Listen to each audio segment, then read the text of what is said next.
ایک دور دراز سلطنت میں جہاں زندگی کے ہر رنگ کی ایک خاص چمک تھی، وہاں ایک بادشاہ رہتا تھا جس کا نام شہریار تھا۔ شہریار ایک عظیم اور طاقتور حکمران تھا، لیکن اس کی زندگی کی سب سے بڑی دولت اس کی پیاری بیٹی نورا تھی۔ نورا نہ صرف اپنی ذہانت اور خوبصورتی کے لیے مشہور تھی، بلکہ اس کی مہارتیں بھی بے مثال تھیں۔ وہ ایک ایسی لڑکی تھی جو اپنے زمانے کی بہترین تلوار باز، تیر انداز اور نیزہ باز تھی، یہاں تک کہ مردوں میں بھی اس کا کوئی ہم پلہ نہیں تھا۔ اس کی عقل و فہم اور فنون جنگ میں مہارت نے اسے ہر کسی سے ممتاز کر دیا تھا۔ شہریار کی بیٹی ہونے کی وجہ سے دور دراز ملکوں سے بے شمار شہزادے اور امراء اس کی محبت میں مبتلا تھے۔ ان میں سے ہر کوئی چاہتا تھا کہ وہ اس عظیم شہزادی سے شادی کرے، لیکن نورا کسی سے بھی راضی نہیں تھی۔ اس کی محبت میں کوئی ایسا شخص نہیں تھا جسے وہ اپنے دل میں جگہ دیتی۔ شہریار کے دربار میں ایک بوڑھا کاریگر رہتا تھا جس کے ہاتھوں سے بنائی ہوئی ہر چیز ایک شاہکار ہوتی تھی۔ اس کاریگر کا بیٹا اسد نام کا ایک نوجوان تھا جو نہ صرف خوبصورت تھا بلکہ اس کی مہارت اور جوش بھی بے مثال تھا۔ وہ ایک مشہور پہلوان تھا اور اپنے علاقے میں اس کی شہرت کا کوئی جواب نہیں تھا۔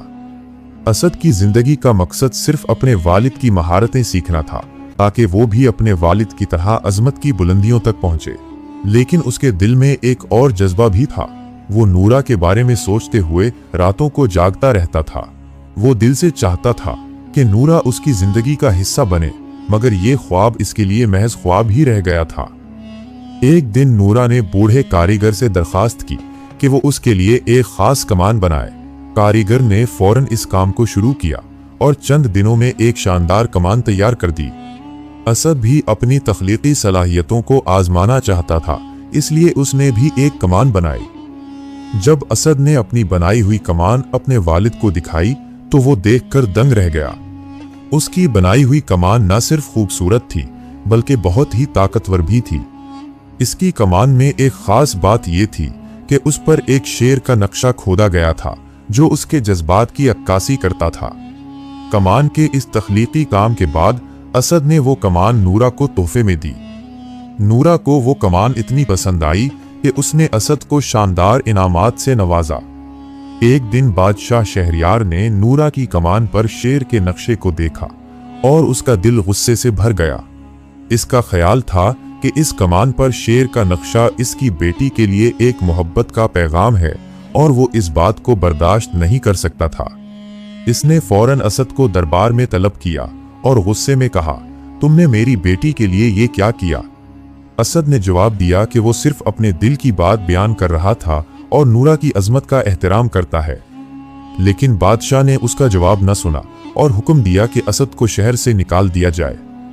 اسد نے بادشاہ کے حکم پر شہر چھوڑ دیا اور ایک طویل سفر پر روانہ ہو گیا۔ کئی دنوں تک وہ پہاڑوں اور بیابانوں میں سفر کرتا رہا، یہاں تک کہ وہ ایک خوبصورت وادی میں پہنچا۔ وہاں ایک بوڑھا چرواہا رہتا تھا جس نے اسد کو پناہ دی اور اپنی زندگی کے حالات بتائے۔ اس نے اسد کو کہا، میرے ساتھ رہو، میں تمہیں اپنی زندگی کی سادگی سکھاؤں گا۔ اسد نے خوش ہو کر اس کی بات مانی اور بوڑھے چرواہے کے ساتھ رہنے لگا۔ وہ ہر دن گھوڑوں کو چرا کر اپنا وقت گزارتا اور اپنے ماضی کو بھولنے کی کوشش کرتا۔ دوسری طرف نورا کا دل اسد کے بغیر بہت رنجیدہ ہو گیا تھا۔ اس نے فیصلہ کیا کہ وہ اسد سے شادی کرے گی، لیکن بادشاہ کے غصے کی وجہ سے وہ یہ فیصلہ خود نہیں کر سکتی تھی۔ ایک دن نورا نے اپنے دربار میں آ کر اپنی کنیز گلشن سے اپنے دل کی بات کی۔ گلشن نے اس کی مدد کرنے کا وعدہ کیا اور دونوں نے منصوبہ بنایا کہ وہ اسد سے ملنے جائیں گی۔ نورا نے اپنے والد سے اجازت لے کر ایک شکار کے بہانے نکلنے کا فیصلہ کیا۔ وہ اپنے ساتھیوں کے ساتھ پہاڑوں کی طرف روانہ ہوئی جہاں اس نے اسد کو دوبارہ دیکھا۔ اس ملاقات میں دونوں کی محبت دوبارہ زندہ ہو گئی۔ اس کے بعد اسد اور نورا نے اپنے شہر واپس جانے کا ارادہ کیا، لیکن ان کا راستہ خطرات سے بھرا ہوا تھا۔ شہریار نے اپنی بیٹی کو تلاش کرنے کے لیے ایک سرکاری اہلکار بھیجا تھا جو نہ صرف نورا کو واپس لانا چاہتا تھا بلکہ اسد کے خلاف انتقام لینے کی بھی منصوبہ بندی کر رہا تھا۔ ایک دن اس سرکاری اہلکار نے اسد کو اور نورا کو ایک جگہ دیکھا اور دونوں کو گرفتار کرنے کی کوشش کی، لیکن اسد اور نورا نے مل کر اس اہلکار کو شکست دی اور शहर से दूर चले गए। असद और नूरा की महमों का सिलसिला यूं जारी रहा और दोनों ने अपनी मोहब्बत को साबित करने के लिए कई खतरात का मुकाबला किया। वो आखिरकार एक दूसरे के साथ खुशी से जिंदगी गुजारने लगे, जबकि बादशाह शहरयार को अपनी गलती का एहसास हो चुका था। असद और नूरा की मोहब्बत का सफर एक नया मोड़ ले रहा था। उनके रास्ते में अभी बहुत सारी मुश्किलात और आजमाइशें बाकी थीं। दोनों की ख्वाहिश थी कि वो अपने प्यार को एक नई जिंदगी दें, लेकिन उन्हें अपने वालिदैन बादशाह शहरयार की नाराजगी और शहर की सख्तियों का सामना था। नूरा ने असद के साथ रहने का फैसला कर लिया था, लेकिन उसके दिल में एक खौफ था। बादशाह शहरयार का गुस्सा और उसकी मोहब्बत में रुकावट बनने वाले लोग उसके जहन को परेशान करते थे। उसने अपनी जिंदगी के सबसे मुश्किल फैसले में से एक लिया और अपने वालिद के खिलाफ जाने की हिम्मत की। शहरयार का दिल अपनी बेटी के लिए नरम था, लेकिन उसका रोब और ताकत उसकी मोहब्बत के रास्ते में रुकावट बनती जा रही थी। नूरा जानती थी कि इसके वालिद की नाराजगी से बचना नामुमकिन है, लेकिन उसका दिल असद के बगैर नहीं चल सकता था। नूरा ने एक रात अपने कमरे में बैठकर फैसला किया कि वो अपनी तकदीर खुद लिखेगी। वो असद के साथ जीना चाहती थी, चाहे उसके वालिद कितने ही गुस्से में हों।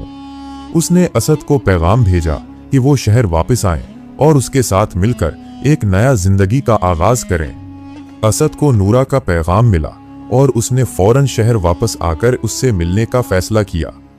असद ने नूरा की मोहब्बत के लिए अपने दिल की तमाम ताकत लगा दी थी। जब वो शहर पहुंचा तो उसने फौरन नूरा से मुलाकात की और दोनों ने अपने दिल की बात की।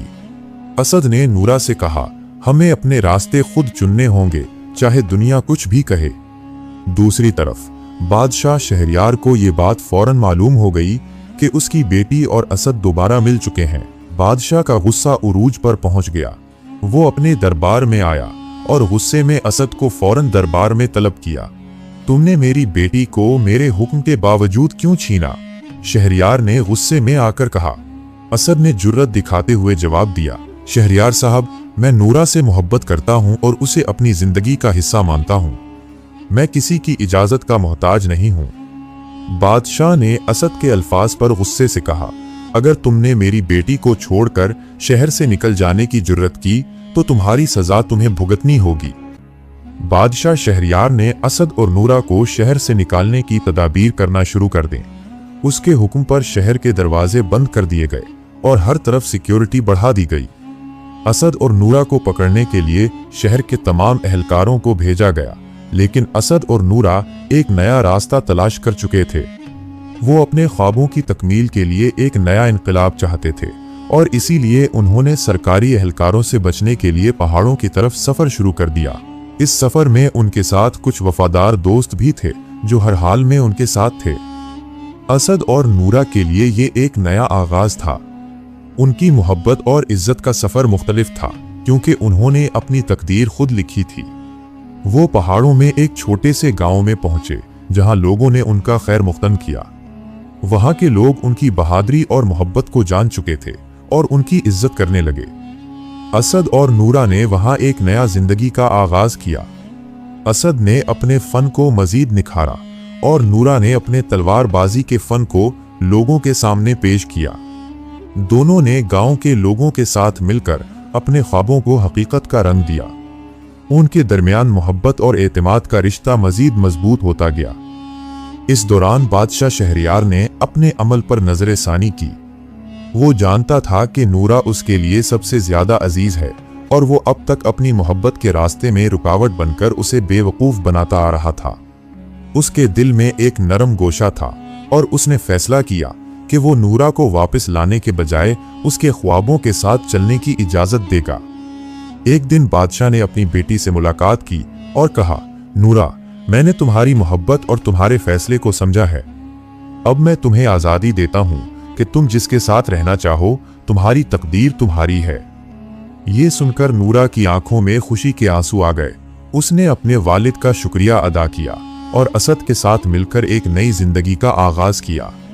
ये कहानी मोहब्बत की ताकत, खुद मुख्तारी और फैसला करने की आज़ादी पर मबनी है। असद और नूरा का सफर न सिर्फ एक रोमानी कहानी है, बल्कि ये हमें सिखाता है कि अगर दिल में सच्चाई हो तो इंसान किसी भी मुश्किल को पार कर सकता है।